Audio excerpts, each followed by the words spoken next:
No one's gonna fucking come to help me. It's fucking me against me, period. And so I had to man up, and I said, the first thing I gotta start doing is facing every fucking fear I have, no matter what the fuck it is, man. And these things would keep me up at night. No one, people who are hearing this shit, they will never really understand and grasp when you face these things and so many things, how they keep you up and haunt you at night. I think there's a lot of people out there that know what you're talking about. I mean, I had two options: to either be that 300-pound guy who sprayed for cockroaches and made $1,000 a month, and at 24 years old, knowing when I'm 50 fucking years old, I can reflect on this and think about what guy I never became, or I can totally just sack it up and fail and fail and fail until I succeed. So I started calling recruiters up. I said, I'm gonna go be a fucking Navy SEAL. And every recruiter, so there's a weight and height limit to get in the military. And I was 6'1" and 297. And I had prior service, which was a big deal. So I called all these recruiters up, and all of them said, hey, how tall are you? Blah, blah, blah, blah. They got into conversation to see if I was even qualified. And by the time I got to my weight, phone would hang up pretty much like, hey, you know what, call somebody else, try to get in the reserves. So I tried to get in the reserves.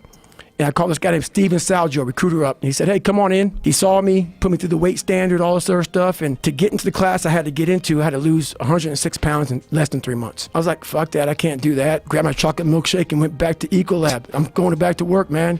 This is my life. In this job, you're looking for cockroaches, looking for rodents and stuff like that. And this next morning or this next night, I went to work and I don't like cockroaches too much. I hit the mother load of cockroaches. And this restaurant got full of cockroaches and rodents and everything else. And I sat there and I said, this is my life. I said, this is my life. This is it. And I said, this ain't gonna be it for me. So in that restaurant, I quit my job, left my canister in that restaurant, my spray canister, got back in my Ecolab truck, and I went home. And I started working out like somebody. I became the most obsessed person on the planet Earth. And I had to invent a guy that didn't exist. I had to invent a guy that can take any pain, any suffering, any kind of judgment, be called whatever the fuck in the world, and be able to stand in the fucking room and say, go fuck yourself. I had to build this callous mind, and I built it through suffering. I built it through downright fucking just crushing myself. If it was raining outside at 3 o'clock in the fucking morning, if it was snowing, the first instinct is don't go out there and do shit. My instinct was, we gotta fucking go out there. Anything that was fucking horrible in my life that I normally say no, that was inhumane to most people, I had to go do it. I started callousing my mind at this point in my life. I lost the weight and I went back to recruiter. I got into that class. I went through 3 Navy SEAL Hell Weeks in 1 year. Only guy to ever be in 3 Hell Weeks in 1 year, to my knowledge. The first one I didn't make it through. The next 2 I did. I didn't stop anymore from there. And I started realizing through this process that the fucking mind is what you created. And I started opening different doors that I didn't think were even there, that I didn't think even existed. And the more doors I opened up, the more I started realizing that my potential is damn near endless. It changed my whole mindset. So I went from David Goggins and I created Goggins. That journey is a priceless journey that is hard for me to even explain to people because it sounds so quick and easy. Like I lost this weight and I went through 3 Hell Weeks. I went to Ranger School, went to Delta Force Selection,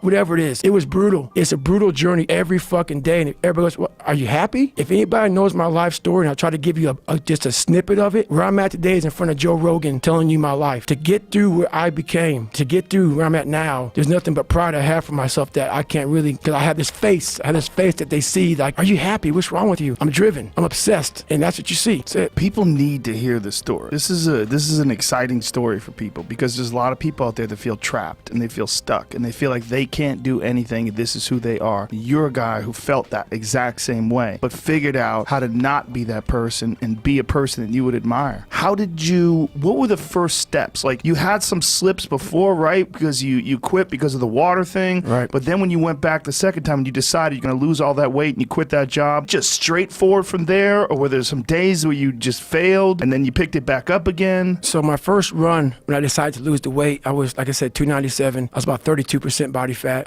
My idea was to run 4 miles for my first run. I didn't know how bad it's going to fucking hurt me. I used to run before I was fat, and I was like, fuck it, I can do this. I ran a 1/4 mile and walked home. I walked home and sat on my couch and cried. I went to my mom's house, who was about 40 minutes down the road, and cried and get in her couch saying, man, I can't fucking do this shit. I don't know what I'm going to do. Just got somebody pregnant. My life was just fucked. I was making $1,000 a month. My rent was $810 a month, and my mind just kept fucking with me and kept fucking, you're not good enough, man. This isn't for you, man. These guys are the baddest motherfuckers on the planet Earth. You're not that. What it was, and it's kind of funny, I was obsessed with Rocky 1 in particular. And when I was a kid, I come home every day and I watched this fucking show, Rocky. And I would fast forward with the little VHS tapes to round 14. Round 14 fucked me up like nobody's business. Why? the song came on. When I broke the pull-up record, I listened to the song for 17 hours. It's 2 minutes and 13 seconds. I'm able to visualize and dream, and I know that I can create a vision that many people can't, and I work for it. So the vision I had was when Apollo Creed beat the fucking shit out of Rocky, beat the shit out of him, he kept fighting. He was a dumb fighter, couldn't read, that was me. Couldn't read, couldn't write, just punchy, everything about him. And Apollo beat the shit out of him. He was in that corner, everybody was saying, stay the fuck down. And him getting up, Apollo Creed raised his arms up in the fucking air, turned around, thought he won the fight. He turns around and sees this guy getting up, and it was the face of Apollo Creed that changed my life. The face of Apollo Creed. It was like, just by that motherfucker getting up, not winning, just by him getting the fuck up. Apollo Creed was champ. He was the best. Rocky had taken his soul, had literally taken his soul. His head goes down. He looks at him like, what the fuck are you? I wanted to be that. Not Rocky. I wanted to be the guy that people looked at. I don't care if you liked me or didn't like. I don't care. But said, this motherfucker is going to keep coming after whatever the fuck is in front of him.